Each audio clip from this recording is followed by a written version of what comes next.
Your master self.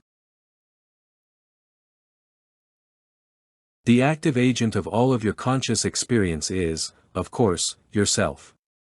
The center of your conscious experience is that you element of your being, that self-conscious something or somewhat, the actual existence and presence of which you assert when you say, I am, I.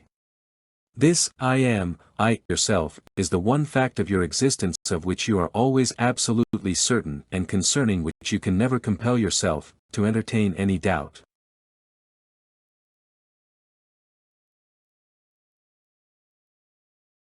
Every time you say, or think, I, you assert the existence of yourself, and its presence in consciousness. No power of argument, no weight of evidence, no sophistry, no casuistry, no fallacy, can ever really convince you that your I does not exist, nor that it is not present in being at that moment of consciousness. You cannot truthfully assert, I am not in existence, here and now, for, even when you attempt to make such denial and negation, you are conscious that it is the I itself, making the attempt and uttering the statement. Thus, even your very attempt at denial and negation is transmuted into affirmation and assertion of your self-existence, and of the presence of yourself at that particular time and place.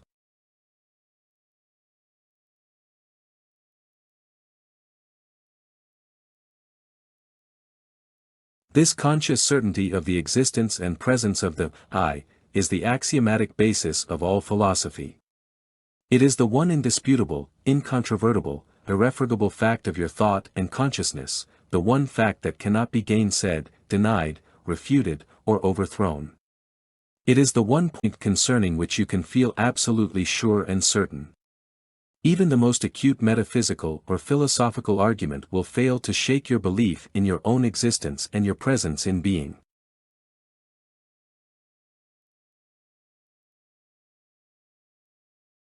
You are always able to declare in the face of all arguments, I am, I. You may doubt the evidence of your senses, but you can never doubt this consciousness of your own existence as a conscious being. Here, at least, you feel that you are standing on the solid rock of certainty. Your uncertainties begin only when you start to ask yourself, what and why am I, and what else really is? But both of these questions imply your assurance that you, yourself, are present in existence at that time and place. When you say, now, you mean the particular period of time or duration which you are then experiencing. When you say, here, you mean the particular position in space or extension which you are then experiencing. You must always say and think, I am, I, here and now, but the here and now are relative to yourself and have no other meaning to you.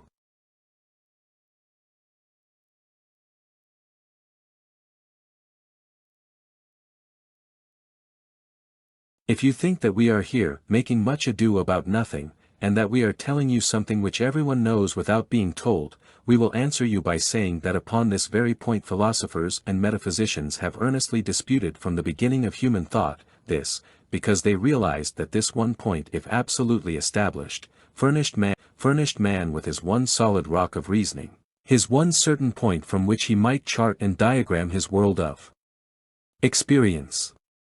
That they have reported, as they have been compelled to report, its certainty in essential reality is an indication of its ultimate truth.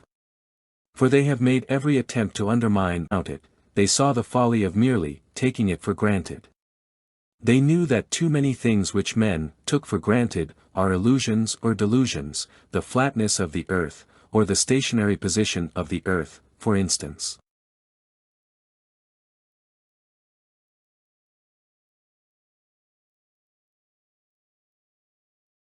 Moreover, those great minds which for thousands of years have been investigating the subject of personal power, long since discovered the fact that before one can hope to exercise any phase of personal power he must first arrive at a clear, distinct, and fundamental consciousness of himself, his I am, I, as a reality transcending all of his mental and physical instruments, and that upon the degree of his actual consciousness of the independent existence of this I am, I, center of his being, depends the degree of his ability to manifest personal power.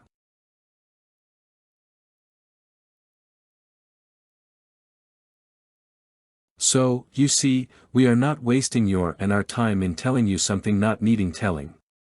Instead, we are endeavoring to awaken in you the actual and vivid conscious perception of fundamental truth, without which you cannot hope to manifest or demonstrate personal power. Omitting this basic and fundamental instruction, there would be no reason for presenting the rest of the subject to you.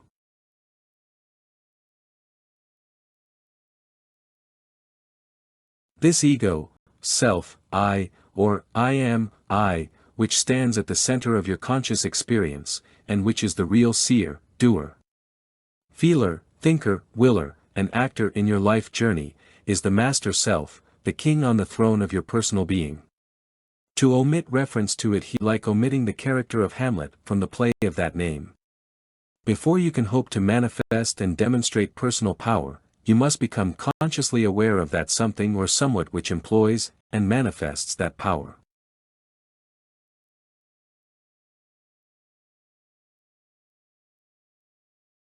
Personal power might be present in abundance, but unless there were also something presentable to employ and use it, there would be no manifestation or demonstration possible.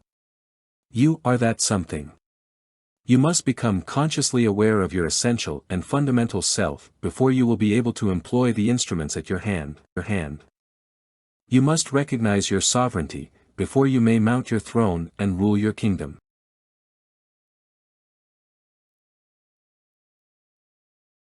We wish, however, to state emphatically at this point that in our consideration of the master self, the ego, or I, which asserts, I am, we shall confine ourselves entirely to the reports of consciousness concerning its presence and existence, its nature and character.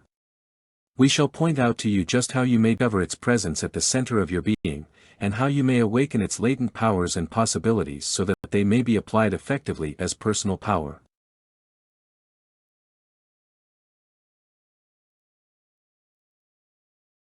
We shall avoid entirely the advocacy of any particular one of the many various metaphysical, philosophical, or theological speculations or dogmas concerning its nature, character, source or origin, or its destiny.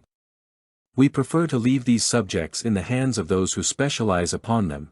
We have no desire to invade their special fields of thought, conjecture, or speculation. We prefer to base our thought upon the fundamental report of self-consciousness, that inevitable, invariable, and infallible report made by self-consciousness whenever it is awakened.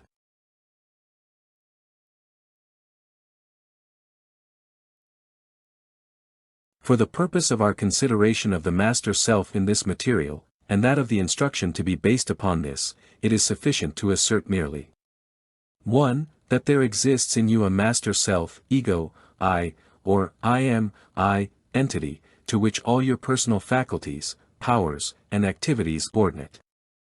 2. That this master self, whatever else it may be or may not be, must be regarded as a focalized center of presence and power manifested and expressed by the ultimate presence power in its manifestation and expression in the cosmos.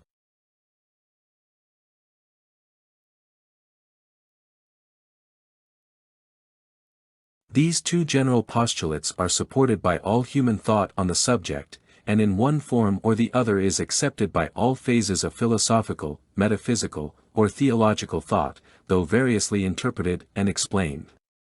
Moreover, actual human experience is in agreement with them.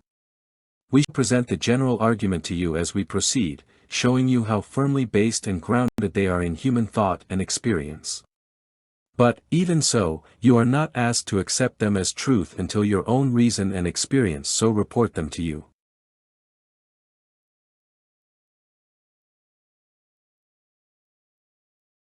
Let us begin, then, with the consideration of the first of the above-stated postulates, viz., there exists in you a master self, ego, I, or I am, I, entity, to which all of your personal faculties, powers and activities are subordinate.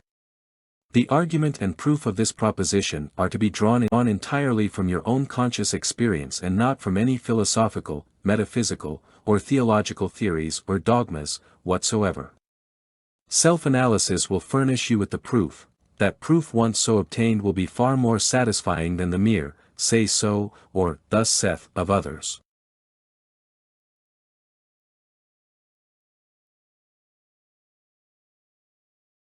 We earnestly ask you to proceed carefully with this process of self-analysis, for it will bring to you results of the most practical and vital character.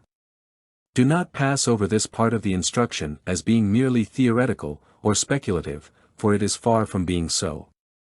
And, above all, do not take the position that willing to take this for granted without actual proof, without bothering about the investigation, for by so doing, you will miss the very kernel of the instruction.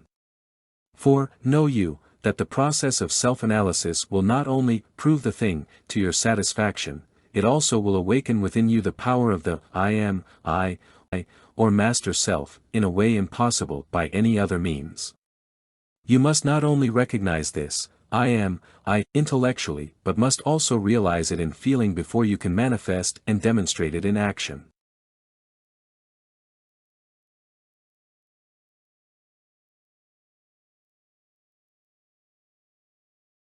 In the following several sections of this material we shall, through your own self-analysis, make you acquainted with your master self, your ego, your I, or I am, I. You will be led not only to see it but also to feel it within yourself. This seeing and feeling, the first two stages or steps in personal power, the doing stage or step is the third, and results from the attainment of the first two. The more thoroughly grounded you are in the first two stages or steps, the better will you be able to attain the final one.